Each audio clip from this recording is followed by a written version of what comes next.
1971 সালে পাকিস্তানি বাহিনী বাঙালি জাতির ওপর যে অমানবিক নির্যাতন ও নিপীড়ন চালিয়েছিল তা আজও বাংলাদেশের ইতিহাসের এক গভীর কালো অধ্যায় হিসেবে স্মরণীয়। পাকিস্তান সরকার তখন বাঙালি জনগণের স্বাধীনতা আন্দোলন দমন করার জন্য ব্যাপক দমন-পীড়ন চালায়, যা জাতিগত নিধনযজ্ঞের আকার ধারণ করে। নিপীড়ন এবং গণহত্যার ফলে লাখ লাখ বাঙালি প্রাণ হারিয়েছিল, লাখ লাখ নারী ধর্ষণের শিকার হয়েছিল এবং অসংখ্য মানুষ নির্বিচারে হত্যা হয়েছিল। এসব ঘটনা পাকিস্তানের সেনাবাহিনীর অত্যাচার বিশ্বব্যাপী প্রতিবাদ ও ধিক্কার সৃষ্টি করেছিল।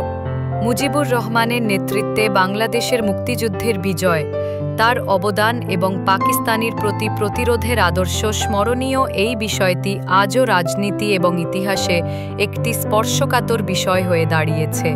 বর্তমান সরকার পাকিস্তানের নেভি বা সেনাবাহিনীর প্রতি সমর্থন বা তাদের আশ্রয় দিয়ে একদিকে যেমন বাংলাদেশের স্বাধীনতা সংগ্রামের ইতিহাসের প্রতি অবমাননা করছে, তেমনি জাতির সম্মানও ক্ষুণ্ণ করতে চলেছে। তাই বলছি, জাগো বাঙালি জাগো।